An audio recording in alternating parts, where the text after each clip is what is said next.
My name is Madison. I'm 34, and nothing prepared me for the day I walked into my in-laws' house to find my 8-year-old daughter Lily on her hands and knees scrubbing the kitchen floor. Alone. While they took their real granddaughter to an amusement park. I adopted Lily when she was 3, already wounded by abandonment.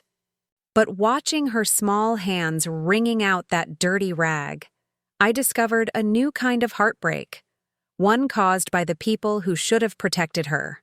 Before I tell you how I discovered my daughter being treated like Cinderella, while her cousin got the princess treatment, let me know where you're watching from and hit that subscribe button if you've ever had to protect someone you love from family heartbreak. I never imagined motherhood would come to me through adoption. Growing up, I had the typical dream: meet someone, fall in love, have beautiful babies. Life had other plans. By 30, I was thriving professionally as a marketing executive at a major firm in Chicago, but my personal life hadn't followed the same trajectory. A series of failed relationships left me wondering if I'd ever find my person. Then I met Brian Williams at a charity gala. He was charming, successful, and shared my drive. Within a year, we were married, and I finally felt ready to start the family I'd always wanted. But after 2 years of trying and multiple fertility treatments, we received the devastating news that I couldn't have biological children. The diagnosis sent me into a depression that lasted months. It was Brian who first suggested adoption. "There are so many children who need homes," he said one night as we sat on our balcony overlooking the city. "Maybe this is the universe's way of bringing us to a child who needs us." His words lifted something in me, and suddenly I could see a new path forward. The adoption process was grueling. Mountains of paperwork, home studies, interviews, and waiting. So much waiting. Then one Tuesday afternoon, our social worker called. "There's a little girl 3 years old. Her name is Lily. Would you like to meet her?" I'll never forget the first time I saw her. She was tiny for her age, with dark curly hair and eyes that seemed too wise for someone so small. She didn't smile when we entered the room, just watched us carefully from behind a stuffed elephant she clutched like a shield. Her background broke my heart. Born to a mother with substance abuse issues, Lily had been removed from her home at 18 months after severe neglect. She'd bounced between 3 foster homes before becoming available for adoption. The social worker warned us about attachment issues, developmental delays, and potential behavioral problems. "She's going to need patience and specialized care," the woman explained, eyes serious over her clipboard. "Are you prepared for that level of commitment?" Brian squeezed my hand and nodded, but looking back, I should have noticed his hesitation. The first 6 months with Lily were beautiful but challenging. She woke screaming with nightmares, hoarded food in her bedroom, and had meltdowns that could last for hours. Each behavior was a window into her trauma, and we worked with therapists to help her feel secure. I scaled back my work hours, turning down a promotion to give Lily the stability she needed. Brian grew increasingly frustrated with the sacrifices. "I didn't think it would be this hard," he said one night after a particularly difficult day. 3 months later, he moved out. The divorce was finalized before Lily's 4th birthday. My relationship with Brian's parents, Jeffrey and Margaret Williams, had always been cordial but never particularly warm. They lived in a wealthy suburb about an hour outside the city, in the same neighborhood as Brian's brother James and his wife Veronica. James and Veronica had a daughter, Sophie, who was just 2 months younger than Lily. When Brian and I first started the adoption process, his parents were supportive in that distant, polite way of theirs. "How nice for you," Margaret had said, her smile not quite reaching her eyes. After Brian left, their interactions with me became purely obligatory. At first, I tried to maintain the relationship for Lily's sake. I wanted her to have grandparents, family connections beyond just me. I'd take her to Sunday dinners at their sprawling colonial home, where Sophie would be running around in designer outfits while Jeffrey bounced her on his knee. The contrast in how they treated the girls was subtle at first. Sophie would receive elaborate gifts for Christmas, a custom playhouse, a child-sized electric car. Lily would get practical items, clothes, educational toys, always with the gift receipt attached. At family gatherings, Margaret would scoop Sophie up for cuddles while offering Lily a distracted pat on the head.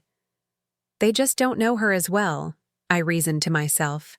They need time to build a relationship. I tried addressing it gently. Lily really looks up to you, I told Margaret once. It would mean so much if you could spend some one-on-one time with her. Of course, dear, she replied, but somehow that time never materialized. Then came the summer when everything changed. My company was launching a major new product, and as department head, I was pulling 16-hour days. My regular sitter had a family emergency, leaving me scrambling for childcare during a critical 2-week period.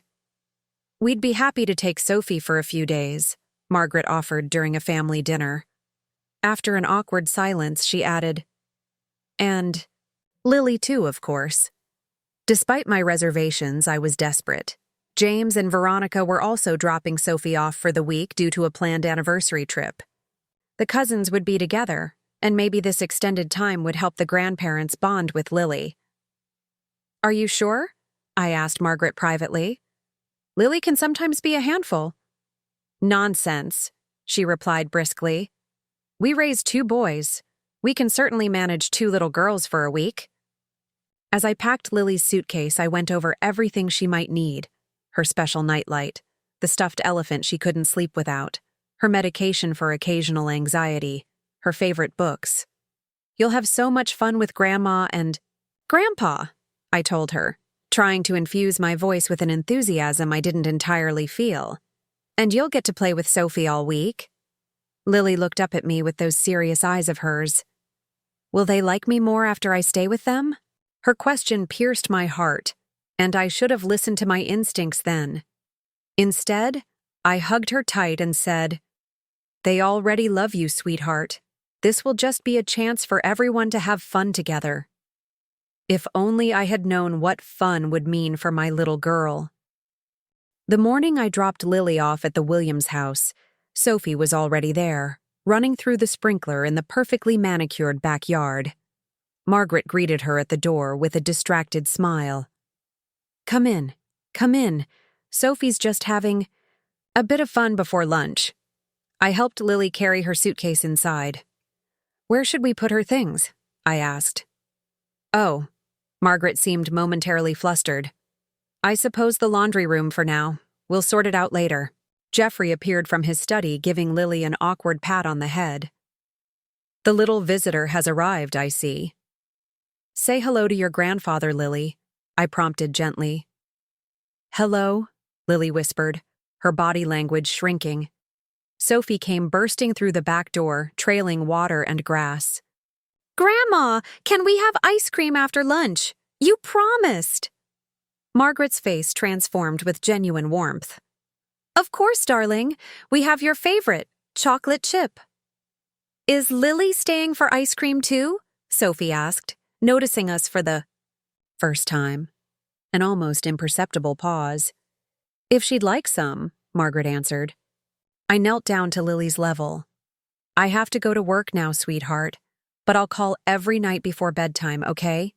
And if you need me, you can ask Grandma or Grandpa to call me anytime. Lily nodded solemnly, clutching her elephant tighter. She'll be fine, Jeffrey assured me, already turning back toward his study. We've got plenty to keep them busy. That evening, I called as promised. Margaret answered and chatted for a few minutes about their day, how Sophie had helped make cookies, how they'd watched Sophie's favorite movie. Can I talk to Lily? I finally interrupted. Oh, of course. There was a pause, some muffled voices. Then Lily came on the line. Hi, Mommy. Hi, sweetie. Are you having fun? It's okay. Her voice was small. What did you do today?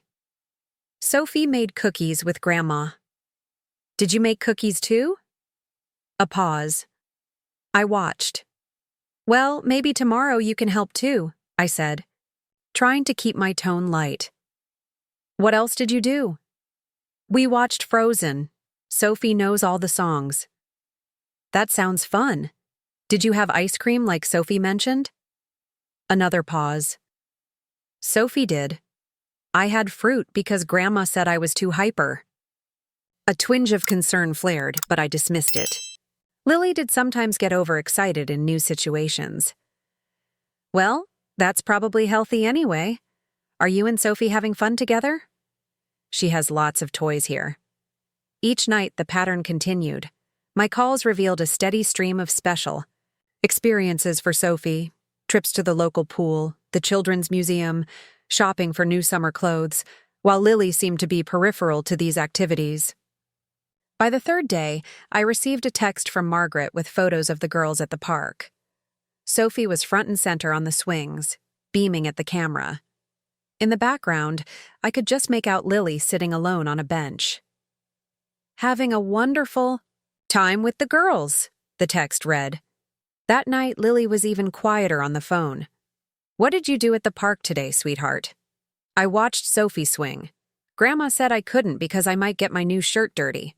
My friend Rachel came over that evening to drop off some dinner for me, knowing I was working late. As I showed her the park photos, her forehead creased. Madison, does this seem right to you? Why is Lily sitting by herself? I'm sure it's just one moment captured in the photo, I defended, even as doubt gnawed at me. They probably took turns. Rachel gave me a long look.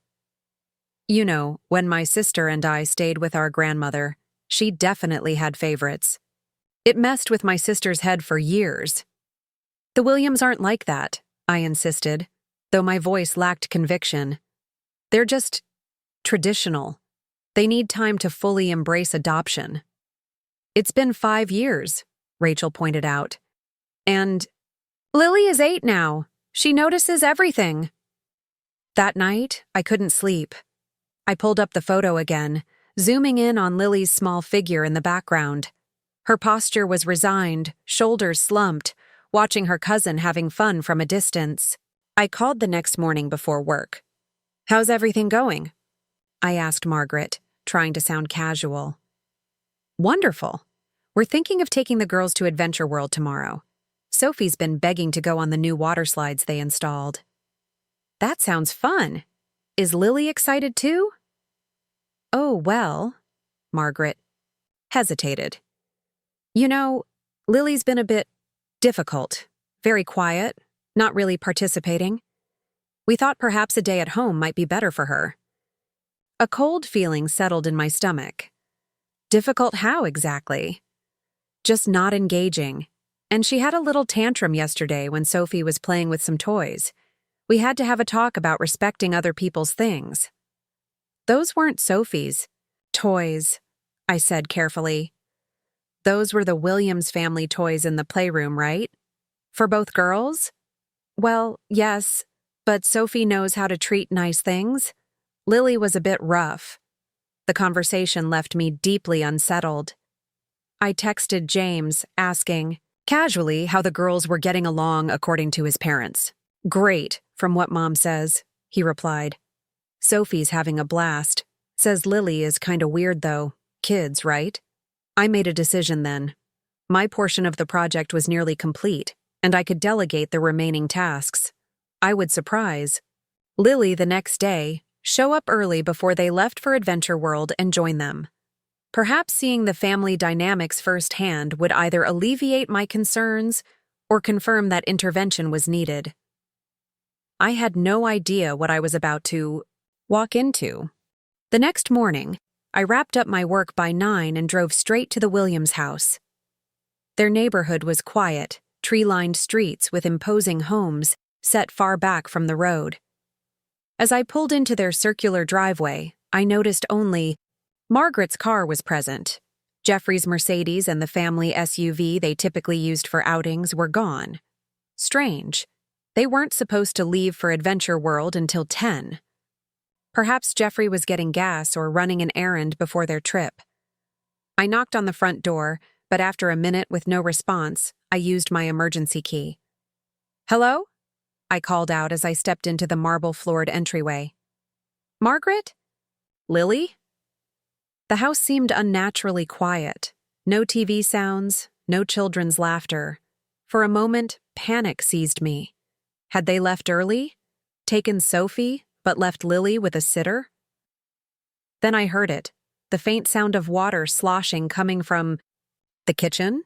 I followed the noise, my heels clicking on the hardwood floors. The sight that greeted me froze me in place. There was my daughter, my 8-year-old Lily, on her hands and knees, scrubbing the kitchen floor. Her small hands were red and raw, submerged in a bucket of soapy water. She wore an oversized t-shirt that was soaked at the front, her curls pulled back in a messy ponytail. She was so focused on a particular spot on the tile that she didn't even notice me enter. "Lily!" My voice came out as a strangled whisper. She looked up, surprised but not particularly upset. "Mommy, you're early." She sat back on her heels, pushing sweaty hair from her forehead with the back of her wrist. I crossed the room and knelt beside her, not caring that my work pants were getting wet. "Sweetheart, what are you doing?" "Cleaning the floor." She said it so matter-of-factly, as if it were the most normal thing in the world for an 8-year-old to be scrubbing floors alone. "Where is everyone else? Where's Grandma and Grandpa? And Sophie?" "They went to Adventure World." "The water—" "Park Place!" She wrung out her rag and dunked it back in the bucket. "They—" "What?" I struggled to comprehend what she was telling me. "They left you here? Alone?" Lily nodded, returning to her scrubbing. "Grandma said I need to earn my keep while they take Sophie to Adventure World. I have to finish the kitchen, floor, then clean the guest bathroom and then fold the laundry." She recited the list with practiced precision. "Earn your—" I couldn't even finish the phrase, rage building inside me. "Show me what else Grandma told you to do." Lily stood, her knees imprinted with the pattern of the tile floor. She walked to the refrigerator where a notepad hung, filled with Margaret's precise handwriting. Lily's chores. 1. Sweep and mop kitchen floor. Clean guest bathroom, toilet, sink, mirror. 3. Fold laundry and dryer. 4. Dust living room. Organize toys and playroom. "Is there a list for Sophie too?" I asked, fighting to keep my voice steady. Lily shook her head. "Sophie doesn't do chores. Grandma says she's a guest." "And what are you?" Lily looked down at her pruned fingers. "I need to show I'm grateful they let me stay." My hands were shaking as I took out my phone and snapped photos of the list. The bucket. Lily's reddened. Hands. "Where have you been sleeping, sweetheart?" "In the laundry room. Grandma put a sleeping bag in there. Sophie gets the guest room because she needs a proper bed for her back." I took her hand. "Show me." She led me to the laundry room off the kitchen. Sure enough, a sleeping bag was rolled out in the narrow space between the washer and the wall. Her stuffed elephant sat propped against a small pillow. Her suitcase was pushed into a corner, still mostly packed. "And where are your things? Your clothes?" "Grandma said to keep them in my suitcase so they don't make a mess. Sophie has the dresser in the guest room."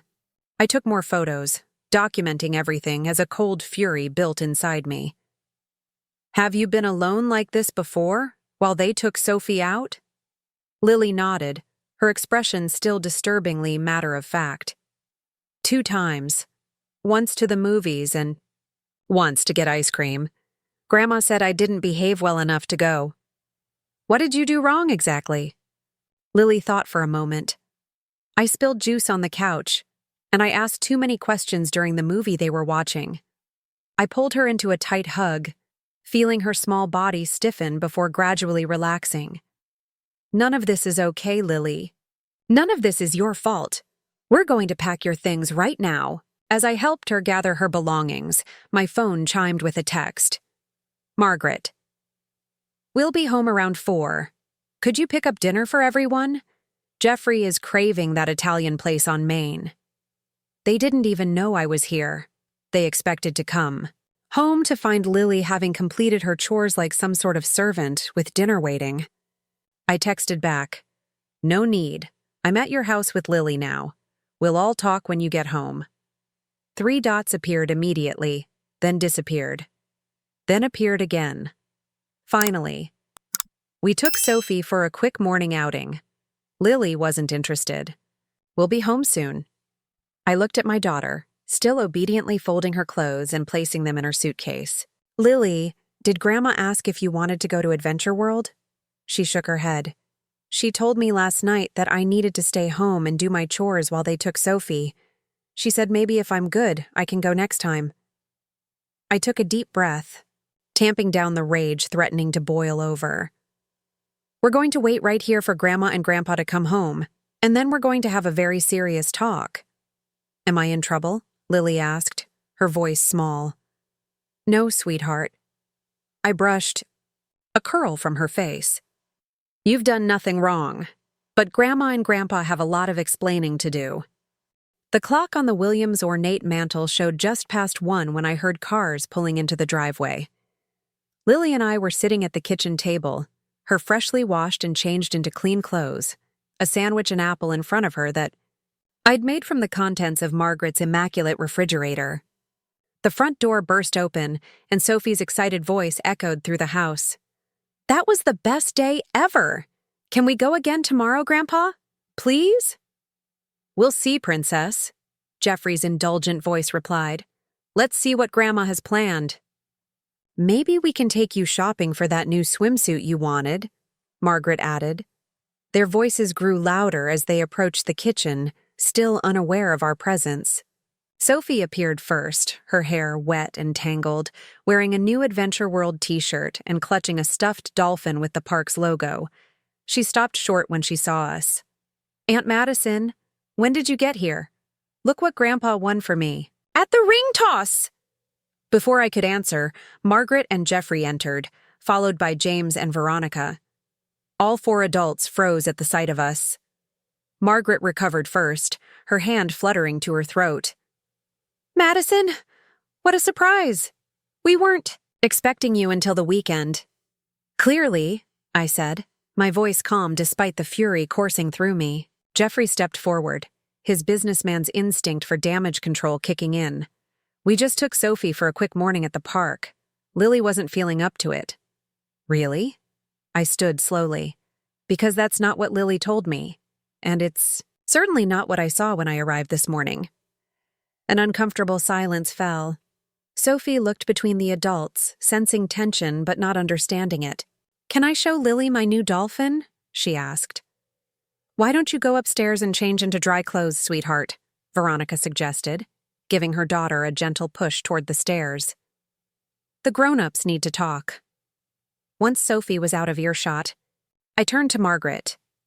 Would you like to explain why I found my 8-year-old daughter alone in this house, scrubbing floors on her hands and knees?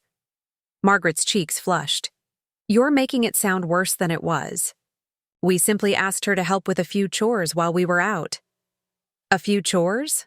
I pulled out my phone and read from the list I'd photographed. This isn't helping out, Margaret. This is treating a child like a servant and leaving her alone. In the house? She's 8 years old. She was perfectly safe, Jeffrey interrupted. We were only gone for a few hours. That's beside the point. My voice rose despite my efforts to remain calm. Why was Lily cleaning while Sophie was enjoying a day at a water park? Why is my daughter sleeping on the floor of your laundry room while her cousin gets the guest bedroom? James and Veronica exchanged uncomfortable glances. Mom, is that true? James asked. You made Lily sleep in the laundry room? Margaret's lips thinned. The sleeping arrangements were temporary. Sophie has special needs. No, she doesn't. Veronica interjected quietly. Sophie doesn't have any special needs, Margaret. Well, she's more accustomed to certain comforts, Margaret amended, shooting her daughter-in-law a reproachful look. I stepped closer to Margaret, keeping my voice low but intense. I want you to explain to me, right now, why you're treating these children so differently. Margaret's composure finally cracked. Because it's different with Sophie, she hissed. She's our real granddaughter. The kitchen fell silent. From the doorway came a small intake of breath. Lily stood there, having returned from the bathroom, her eyes wide and hurt. "Lily," I began, reaching for her, but she backed away. "It's okay, Mommy," she whispered. "I know I'm not real family." Her words broke something in me. I turned back, to Margaret, no longer bothering to hide my anger. "How dare you? How dare you make my daughter feel like she doesn't belong? She is every bit as real and as valuable and as worthy of love as Sophie or any other child." Jeffrey stepped forward. "Now, Madison, let's be reasonable. Of course we care about Lily, but you have to understand—" "No, you need to understand," I cut him off. "Lily is my daughter, not my adopted daughter, not my almost daughter, my daughter. And any family that can't treat her with the same love and respect they'd give to a biological child is not family we need in our lives." "That's a bit extreme," James finally spoke up, his tone placating. "I'm sure Mom and Dad didn't mean any harm. They're from a different generation." "Don't you dare make excuses for this," I snapped. "Would you be so understanding if it was Sophie sleeping on the laundry room floor while Lily got the princess treatment?" James looked away, answering my question without words. Veronica stepped forward, surprising me by touching my arm gently. "Madison, I had no idea this was happening. We dropped Sophie off this morning for the Adventure World trip. We thought Lily was going too." Margaret made a dismissive sound. "Lily needed to learn some responsibility. And frankly, she's been difficult all week, talking back, not following instructions." "She's 8, I exploded. "She's a child who's been treated like an unwanted houseguest in what should be her family's home." Lily tugged at my hand. "Can we go home now, Mommy?" she whispered. I knelt to her level. "Yes, sweetheart. We're going home right now." "You're overreacting," Jeffrey stated flatly.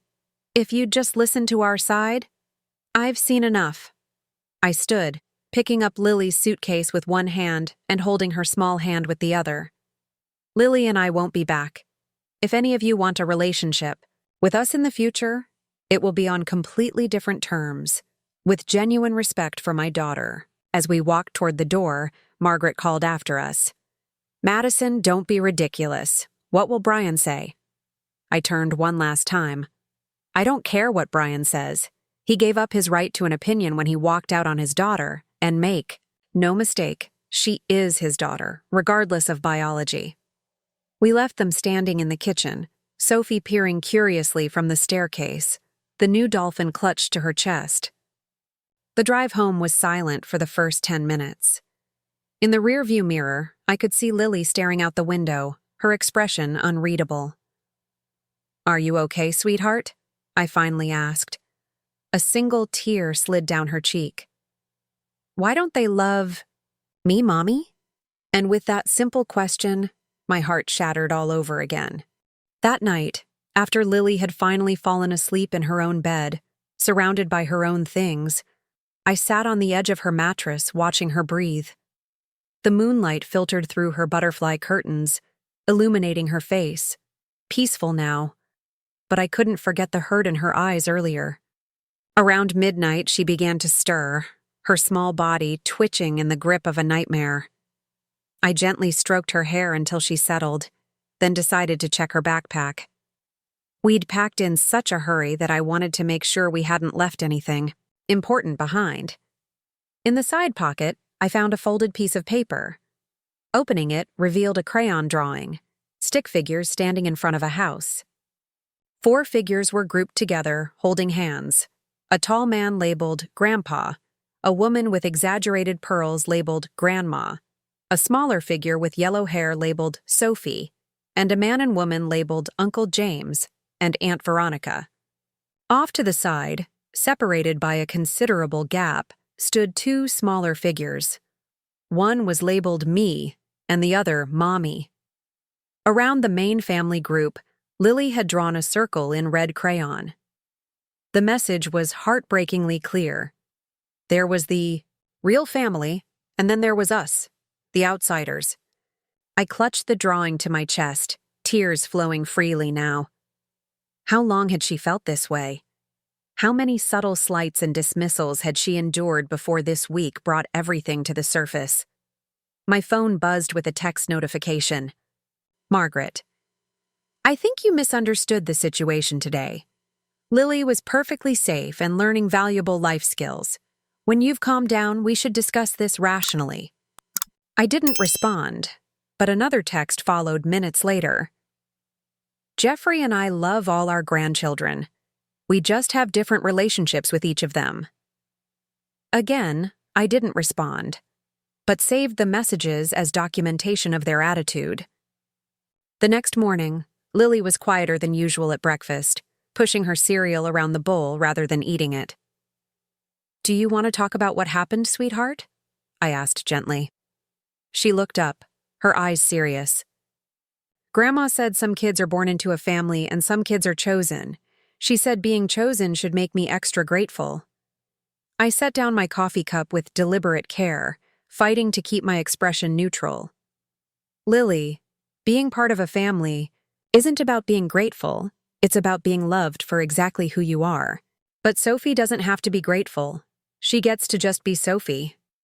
That's because Grandma and Grandpa have confused ideas about family, I explained. They think biology, having the same blood, matters more than love. But they're wrong. Lily considered this, then asked the question I'd been dreading. Does Daddy think like Grandma and Grandpa? Is that why he left? How do you explain adult failures to a child without crushing their spirit? I chose my words carefully. Daddy loves you, but he wasn't ready for the responsibility of being a parent. That's about his limitations, not about you. But if I was Sophie, would he have stayed?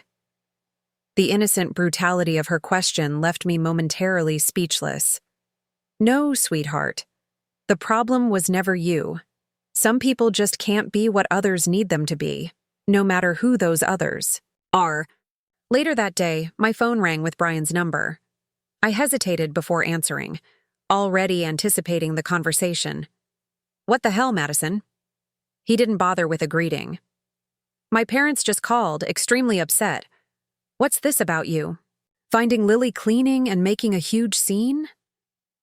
I recounted the events exactly as they had happened, including the sleeping arrangements and Margaret's real granddaughter comment. His response left me cold. Look, my parents are old school. They probably just wanted Lily to learn some responsibility. They left an 8-year-old child alone in the house, Brian, and they're treating her differently from Sophie in ways that are damaging her self-esteem. You're being oversensitive. Lily comes from a different background than Sophie. Maybe she does need more structure and discipline. Are you serious right now? I couldn't believe what I was hearing. Your parents are discriminating against your daughter because she's adopted and you're defending them. A long pause, then, maybe we should reconsider the arrangement. What arrangement? Lily's adoption. If this is causing so much stress, for everyone, maybe she'd be better off in a family that can give her more attention. There are plenty of couples looking to adopt. I cut him off, my voice shaking with rage. Let me be perfectly clear. Lily is my daughter. I am her mother. In every way that matters. The fact that you can even suggest something so monstrous shows exactly why you don't deserve to be in her life. I hung up, my hands trembling so badly I nearly dropped the phone. A small sound from the hallway made me turn. Lily stood there, her stuffed elephant clutched to her chest, eyes wide with fear. Mommy! Her voice was barely audible. Do I have to go back? Go back where, sweetheart? To the place before, if you don't want me anymore. I crossed the room in 3 strides and gathered her into my arms. Listen to me, Lily Williams. You are my daughter forever and always. There is no back. This is your home, and I am your mom, and nothing will ever change that. She buried her face in my shoulder, her small body shaking with sobs. Promise? I promise with every part of me. That afternoon, I called my boss and requested emergency family leave. To my relief, she was immediately supportive. Take whatever time you need, Madison. Family comes first. I also made an appointment with Lily's therapist, Dr. Amara, for the following day. When I explained what had happened, she immediately rearranged her schedule to see us.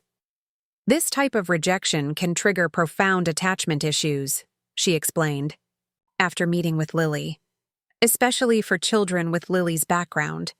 The discrimination by her grandparents reinforces her deepest fear, that she's somehow unworthy of love and belonging. How do I help her? I asked, fighting back tears. Consistency, reassurance, and honestly, distance from those who can't. Treat her with the respect she deserves. Dr. Amara's expression was serious. Children are resilient, but they need to feel safe. Right now, the Williams family doesn't feel safe to Lily. That evening, I received a surprising call from Veronica, James's wife. "Madison, I'm so sorry about what happened," she began, her voice low as if she was trying not to be overheard. "I had no idea they were treating Lily that way." "How could you not know?" I couldn't keep the accusation from my voice. "You were there dropping Sophie off." "We thought Lily was coming with them to Adventure World. Margaret told us she was getting ready." She paused. "Look, I'm not defending what they did. It was wrong on every level. But you should know, this isn't the first time." "What do you mean?" "Last Christmas, when you left Lily with them while you ran to the store, Margaret made her wrap all of Sophie's presents while Sophie watched holiday movies with Jeffrey." My stomach turned. "Why didn't you tell me?" "I didn't see it happen. Sophie told me later. She thought it was weird that Lily had to work while she got to relax." Another pause. "There have been other incidents too. I've tried talking to James about it, but he just says his parents are old-fashioned." After hanging up, I sat in the dark living room, connecting dots I should have seen long ago. The way Lily would grow quiet after time with the Williams family. Her reluctance to visit. The small comments that should have been red flags. "Grandma says I eat too much dessert," or "Grandpa told me not to touch the nice things." I was broken from my thoughts by the doorbell. Looking through the peephole, I was shocked to see Jeffrey and Margaret standing there, Margaret clutching her designer purse like a shield. When I opened the door, Jeffrey immediately tried to step inside. I blocked the entrance. "This isn't a good time." "Don't be ridiculous, Madison." Margaret attempted to peer around me. "We've come to smooth things over. Where's Lily?" "Asleep, and I'd like her to stay that way." Jeffrey's business face slipped into place, the expression he used for difficult negotiations. "We understand you're upset, but this family dispute has gone far enough. We're willing to make an effort to be more inclusive with Lily." "Inclusive?" I repeated, the word tasting bitter. "She's not a diversity hire, Jeffrey. She's your granddaughter." "That's what we're trying to say," Margaret interjected. "We're willing to try harder with her. Maybe enroll her in some etiquette classes so she can learn how to behave properly in our home." I stared at her, momentarily speechless. "You still don't get it, do you?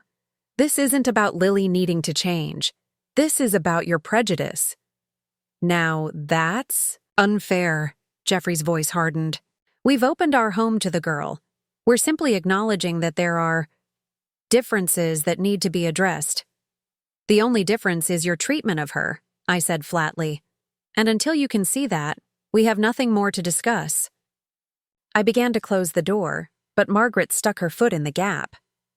"Brian agrees with us, you know. He thinks you're being unreasonable." Brian gave up his right to an opinion when he walked out on his daughter. I pushed the door firmly, forcing her to remove her foot. "Good night." As I locked the door, I could hear Jeffrey calling through it. "This isn't over, Madison. Family doesn't just walk away from family." I leaned against the door, his words echoing ironically in my mind. Family doesn't walk away from family, unless apparently that family was adopted. The next morning, while Lily was still asleep, I began researching adoption support groups. I needed to connect with other families who might have faced similar challenges. People who would understand what we were going through without me having to justify my daughter's place in our family. I found an online forum called Families by Choice and spent an hour reading through stories from other adoptive parents. So many of them resonated with our situation. Grandparents who couldn't connect with adopted grandchildren, extended family who made thoughtless comments, the constant need to defend their family's legitimacy. One post in particular caught my attention. Blood doesn't make a family. Love does. And sometimes the people who should understand that the most are the ones who fight against it the hardest. I created an account and shared our story, pouring out all the details I'd been holding inside. Within hours, dozens of responses flooded in, messages of support, shared experiences, and practical advice. One local mom, Diane, messaged me privately. "We have an in-person support group that meets every Thursday at the community center. You and Lily would be welcome to join us. Many of the kids have formed friendships, and it helps them to know they're not alone in their experiences." When Lily woke up, I found her sitting on her bed, looking through her photo album, the one we'd created together that documented our journey as a family. There were pictures of the day we met, her adoption day, birthdays, vacations, ordinary moments that became extraordinary because we shared them. "What are you looking at, sweetheart?" I asked, sitting beside her. "Our family book," she said, quietly. I was making sure it's still real. "It's the most real thing in the world," I assured her, putting my arm around her small shoulders. "More real than blood?" she asked, looking up at me with those serious eyes. "Blood is just biology. Lily, family is about who loves you, who shows up for you, who makes you feel safe and valued. That's what's real." She nodded slowly, then pointed to a photo of Brian holding her on his shoulders at the zoo, taken just months before he left. "Is Daddy still real family?" I took a deep breath. Daddy will always be connected to you, but real family is also about choices, choosing to be present, choosing to protect each other. Sometimes people make choices that take them away from family. That afternoon, I drafted a formal email to the entire Williams family: Jeffrey, Margaret, Brian, James, and Veronica. I needed to set clear boundaries moving forward, and I wanted there to be no misunderstandings about where I stood. After careful consideration, I've made some decisions regarding Lily's relationship with the Williams family. Until further notice, Lily will not be visiting the Williams home unsupervised. Any future interactions will need to be in public places or at our home, with me present. Before any visits can resume, I will need acknowledgement of the inappropriate treatment Lily received, and a sincere commitment to change. This includes 1. Recognition that Lily is equal in every way to any biological grandchild. 2. No comments that distinguish her as adopted or not real family. 3. Equal treatment, privileges, and expectations as compared to Sophie. 4. Respect. For her as an individual with her own personality and needs, these boundaries are non-negotiable and are established to protect Lily's emotional well-being. I hope that in time, we can rebuild trust and create a healthy family dynamic that includes all children equally. The responses came in over the next few days. Jeffrey sent a terse 3-line reply. "You're being overly dramatic. We've always treated Lily appropriately given her circumstances. When you're ready to be reasonable, we can talk." Margaret's email was longer, but no more understanding. "I'm deeply hurt that you would accuse us of not loving Lily. Of course we love her. But you have to understand that our connection to Sophie is different. Not better, just different. We've known her since birth and share a biological bond. I'm sorry if that reality hurts your feelings, but it's natural." Brian didn't respond at all. James sent a non-committal message. "Let's all take some time to cool down. Family conflicts happen, but we shouldn't let them divide us permanently." Veronica's response surprised me. "I understand your position completely, and support your decision. To protect Lily, I've struggled with how Sophie is treated differently too. She's being given unhealthy ideas about privilege and entitlement. Maybe this wake-up call is what everyone needs. Please know that I value my relationship with both you and Lily, and I'm here if you need anything. I printed the emails and added them to a folder I'd started, documentation of everything that had happened, including photos, text messages, and my own detailed account of events. I hoped we'd never need it, but as Dr. Amara had advised, always keep records when dealing with family situations that might escalate. That Thursday, Lily and I attended the adoptive family support group. The community center room was filled with about 15 families, some with young children, others with teens, representing diverse backgrounds and adoption stories. Diane, the mom who had invited us, welcomed us warmly. Everyone here understands what it means to build a family through love rather than biology, she explained, and all of us have faced challenges from people who don't get it. As the parents shared their experiences, I felt a weight lifting. Here were people who immediately understood our situation without judging or questioning. One father described his mother-in-law's persistent reference to his son as her adopted grandson, rather than simply her grandson. A single mother talked about relatives who offered to babysit her biological children, but always had excuses when it came to her adopted daughter. While we talked, the children played together in an adjoining room supervised by volunteers. When I picked up Lily afterward, she seemed lighter somehow. "Did you have fun?" I asked as we walked to the car. "Ava's grandma calls her my chosen one instead of my adopted one," she told me. "And Tyler's family celebrates his gotcha day when they became a family. Can we do that?" "We absolutely can," I promised, making a mental note to plan something special for the anniversary of her adoption. My parents called that evening from Arizona, where they'd retired 5 years earlier. They'd always been supportive of Lily's adoption, but living across the country meant their relationship with her was primarily maintained through video calls and annual visits. "We've been thinking," my mother said after I updated them on the situation. "What if we moved closer? We've been looking at condos in your area anyway, and this seems like a sign that it's time." "You'd move back for us?" I was touched by their offer. "Family supports family," my father said simply. "And Lily is our granddaughter, period. We want to be there for both of you."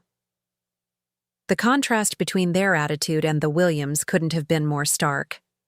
At work the following week, I faced unexpected pushback about my emergency leave. My direct supervisor was supportive, but the department director made several passive-aggressive comments about personal problems, interfering with professional responsibilities. During a tense meeting, he remarked, "When most people have family emergencies, it's because someone is in the hospital, not because of hurt feelings." I met his gaze directly. "My daughter experienced discrimination and neglect from people who should have protected her.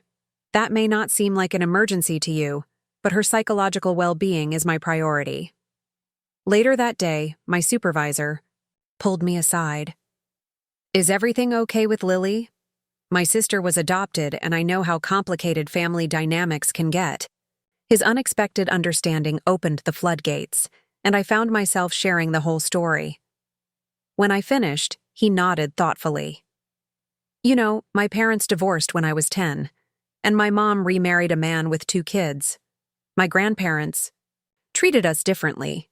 They're real grandchildren versus the step-grandchildren. 40 years later, and my stepsister still talks about how much that hurt." "How did your family handle it?" I asked.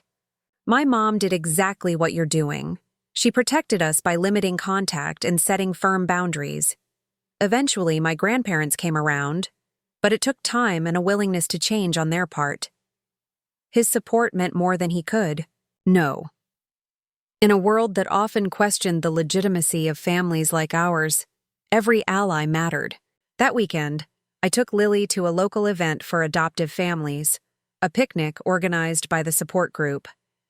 As we spread our blanket on the grass, I watched her cautiously approach a group of children playing nearby. A girl about Lily's age spotted her and waved her over.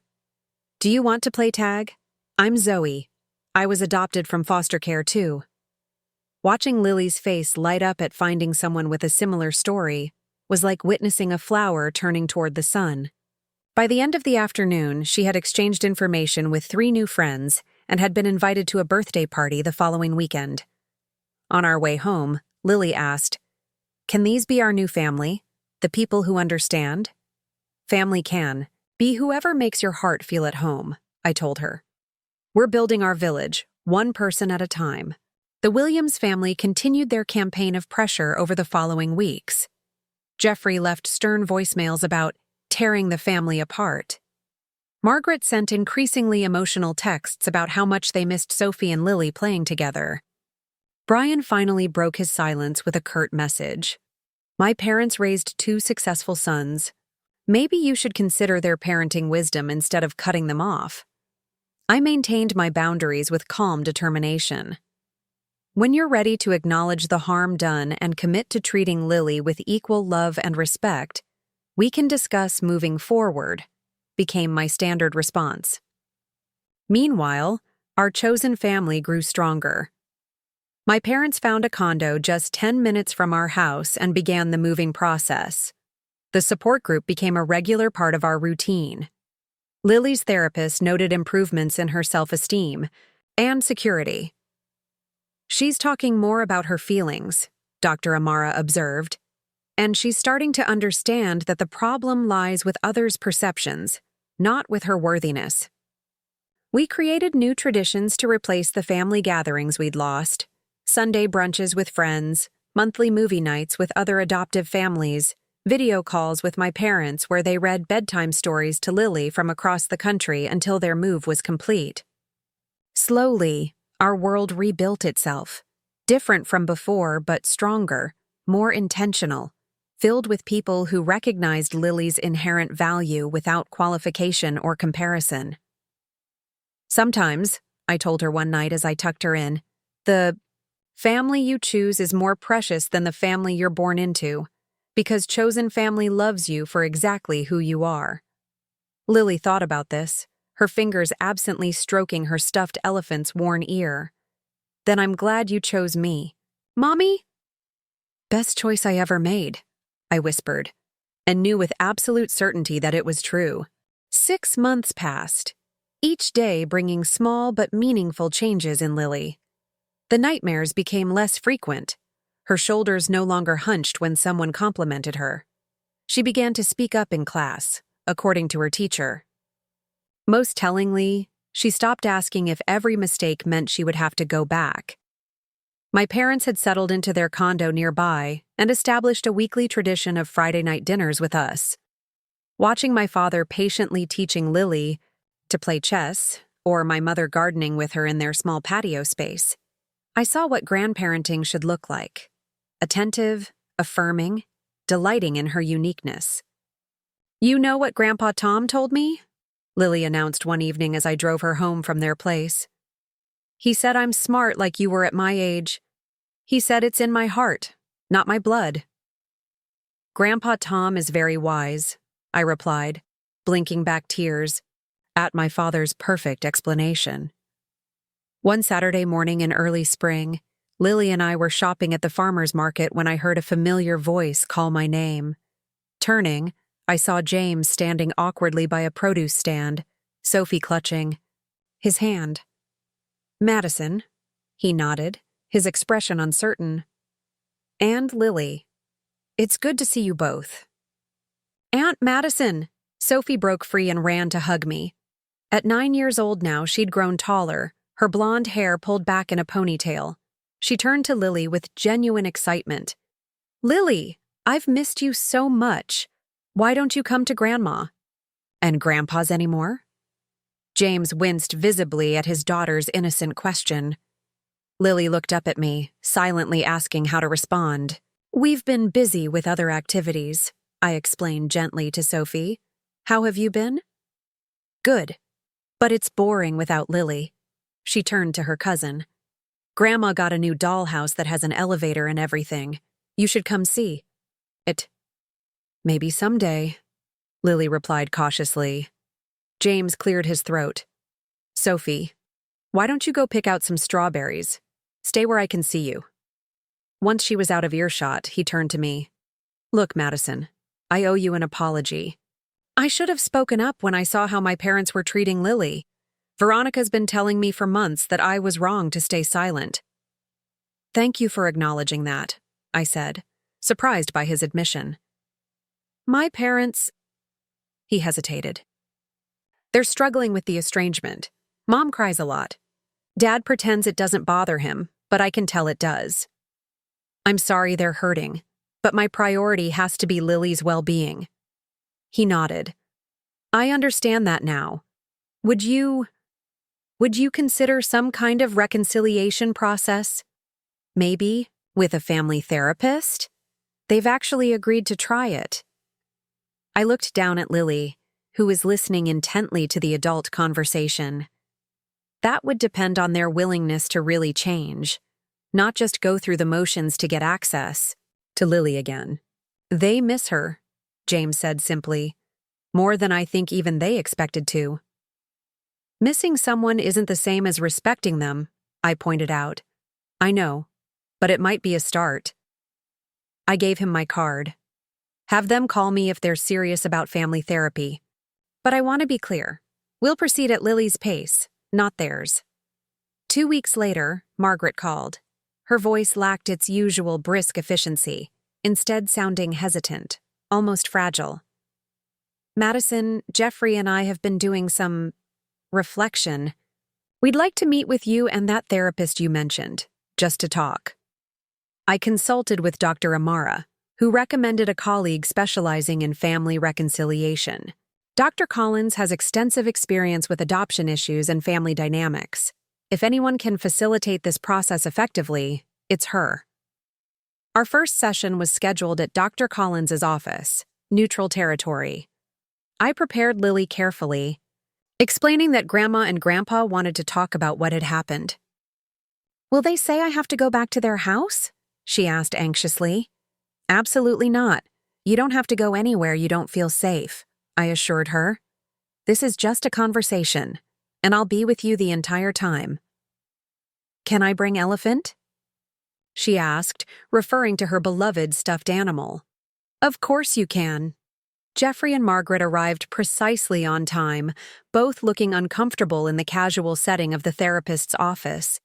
Margaret had brought a tin of homemade cookies, a peace offering that felt simultaneously thoughtful and inadequate.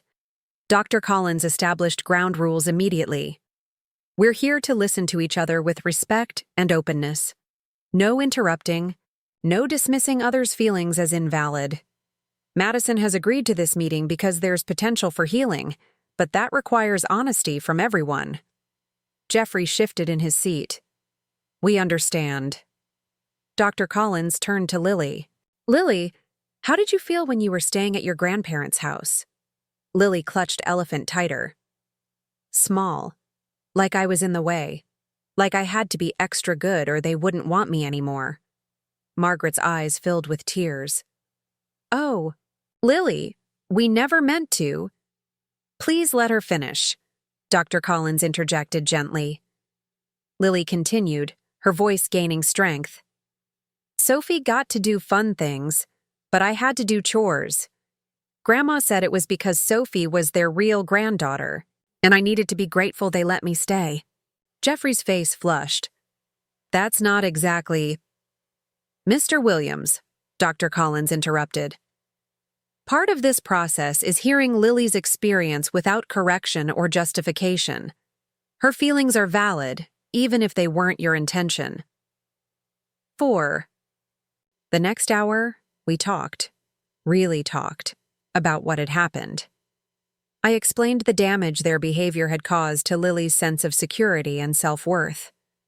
Dr. Collins guided the conversation skillfully, preventing defensiveness from derailing the process. Finally, Margaret spoke directly to Lily. I was wrong, Lily. So wrong. I grew up thinking family was about blood, but that's not true. Family is about love. And I let old-fashioned ideas keep me from loving you the way you deserve. Jeffrey struggled more with direct acknowledgement, but eventually managed to say, "I'm sorry we made you feel less important than Sophie. That was wrong of us." It wasn't a perfect apology, but it was a beginning. Dr. Collins suggested a gradual rebuilding of the relationship, starting with short supervised visits in public places, with clear expectations about equal treatment of both girls. Our first attempt was meeting for ice cream at a park. Margaret brought identical gift bags for both Lily and Sophie, books they had each expressed interest in during previous conversations. Jeffrey made a visible effort to engage with Lily, asking about her recent science project with the same interest he showed in Sophie's dance recital. Small steps, imperfect efforts, but movement in the right direction. Brian remained distant, occasionally sending gifts for Lily, but making little effort to be present in her life. Eventually, Lily herself asked if she could stop waiting for him to show up. "If Daddy doesn't want to be my daddy, can I just have you as my mommy?" she asked one night. "You will always have me," I promised. "Nothing will ever change that."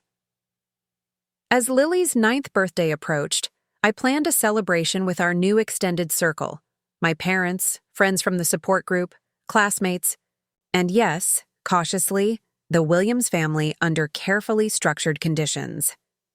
The day before the party, Lily came to me with a serious expression. "I want to invite Grandma Margaret and Grandpa Jeffrey to my real party. Not just the family. Dinner." "Are you sure, sweetheart? We can keep it separate if that feels safer." She thought about it, then nodded firmly. "I want to try. Dr. Amara says brave isn't not being scared. It's doing something even when you are scared." The party was held at a local children's museum we had rented for the afternoon. When the Williams arrived, there was a moment of awkwardness, as everyone watched to see how they would interact with Lily. Margaret knelt down to Lily's level, something I'd never seen her do before. "Happy birthday, Lily. Thank you for inviting us to your special day." Jeffrey handed her a gift bag. "Your grandmother and I picked this out especially for you." Later, as Lily opened presents surrounded by friends, I watched Margaret's face. For once, her attention was fully on Lily, not divided or distracted. When Lily unwrapped their gift, a telescope she had mentioned wanting months ago, Margaret's smile was genuine. "She remembered," Lily whispered to me in amazement. 1 year after the incident that had torn our family apart, we gathered for a different kind of celebration, the anniversary of Lily's adoption, her family day, as we now called it. We held a small ceremony in our backyard, planting a tree to symbolize how families grow and change but remain rooted in love. The Williams were there, along with my parents, our friends from the support group, and several of Lily's classmates, who had become close friends. During the celebration, Lily stood up unexpectedly. At 9 years old now, she carried herself with a confidence I hadn't seen before. "I want to say thank you to everyone who makes me feel like I belong," she announced. "Especially to my mom, who showed me what real family means." She turned to Margaret and Jeffrey. "And thank you, Grandma and Grandpa, for learning that family isn't about blood, it's about love." Margaret wiped tears from her eyes as Jeffrey cleared his throat repeatedly. Later, as guests mingled in the yard, I overheard Sophie asking Lily about a new friend from school. "This is Maya," Lily introduced them, "and this is my cousin Sophie." "And this is my real mom," she added, reaching for my hand with absolute certainty. Real. Not qualified or explained or justified. Simply real. That night, as I tucked Lily into bed, she asked, "Do you think Grandma and Grandpa really understand? Now?" "I think they're trying," I answered honestly. "And that's all any of us can do. Keep trying to be better for the people we love." She nodded thoughtfully. "I'm glad you didn't give up on me." "That was never an option," I told her. From the moment I first saw you, you were my daughter. Nothing could ever change that. As I watched her drift off to sleep, I reflected on our journey, the pain that had brought us to this point, but also the healing that had followed.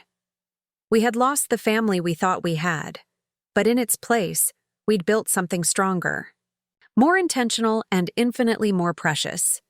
Family isn't defined by blood or birth certificates or legal documents.